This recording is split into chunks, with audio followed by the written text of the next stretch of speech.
Journeys, a Dvar Torah for Parashat Masey. One of the big changes I had to deal with when I moved jobs was the attitude towards school field trips. In the high school yeshiva where I taught in the past, there were 2 4-day trips each year before counting the shorter 1-day trips once every other week. The entire educational program was built around these journeys. At the school I transferred to, trips were an annual highlight event and an opportunity to vent. What I find interesting for this week's discussion are traveling summaries. Be they the very detailed summaries of the high school yeshiva, the short summary circles for the trips I go on today, or a summary of the Israelites' travels in the desert. What can we learn from the way the Torah chooses to summarize the years of traveling in the desert? Let's start with a quote from Bereshit Raba. Every place where it says these, ele, invalidates the previous ones, meaning there are some journeys that didn't make it into this summary. In our case, Hizkuni omits A'tarot and Dibon, which are considered parts of the conquered land of Israel and not a part of the summarized journey. And Baal Or Hayim divides between positive journeys, that is, those before the sin of the spies and immediately before entering Eretz Yisrael, which are included in the list of journeys, and the negative journeys, that is, the journeys in the remaining 38 years in the desert, which were not included. Another Pshat commentator refers positively to the journeys themselves and consequently to their summary, is Rabbi Ovadia Sforno. For him, Hashem chose that the journey of Israel be written to announce their righteousness of following him in the wilderness in an unsown land. To compare this with a more up-to-date analogy, we're talking about a soldier on a journey who doesn't know the route, but the destination and the beret at the end of it distinguish between the rookie and those who continue to the elite unit. Sforno emphasizes that sometimes they left a bad place to get to a good place, but often it was the other way around. Although they didn't know where the next stopping point to be or whether it's going to be better than the one they left, that didn't stop them.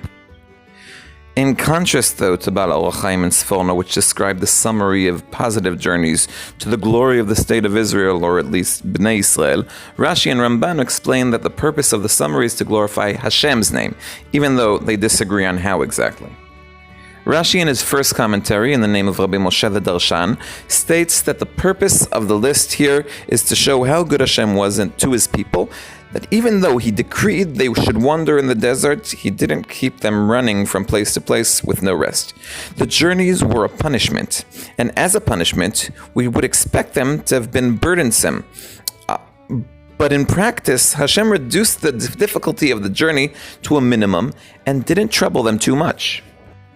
The second commentary which Rashi brings in the name of Rabbi Tanchuma is a parable to a king whose son was sick and they took him to a faraway place to heal him. On the return journey, his father began counting all the places they stopped. He said to him, "Here we slept, here we were exposed, here you had a headache," and so on. At first glance, one might think that Rashi's second commentary is only a paraphrase for his first one. But upon closer examination, it could be seen that the starting point is a king whose son was sick and was taken to a distant place to be cured. The people go on a journey because they're sick, chet hameraglim, and their father takes them on a healing journey and reminds them of the fact that he was always with them despite the difficulties. Rambam explains somewhat similarly. In his opinion, the purpose of the list is to testify that the miracles performed by Hashem on the journey were indeed real, extraordinary, and necessary miracles. A day will come, Rambam says, when the miracles written in the Torah will be challenged. This list will remind the world of the exact location where the great miracles took place. Within the latter group, there's also a substantial division regarding the perception of the journey itself. Rashi in his 2 commentaries believe that the journey is a negative result of the behavior of the people of Israel, and only the summary points to positive aspect that is revealed in the providence of the Creator. Rambam, on the other hand, does not refer to the reason for the journey, but only to the spiritual benefit that can be derived from it. And the last commentator I'd like to mention is Ramban, who does something rare in the realm of earlier Tanakh commentators. After mentioning Rashi and Rambam, he writes, "And here the travels that are written are a mitzvah of Hashem, a secret which has not been revealed to us." That is, since the words are written according to Hashem, we cannot really understand why they were written. As someone who intuitively looks for a reason for everything, I have difficulty with the above interpretation. Still, some humility in life's journey won't hurt either. Did you enjoy this video? If so, please subscribe and consider sharing it with a friend. I am Dovi Holtz, one who loves Tanakh.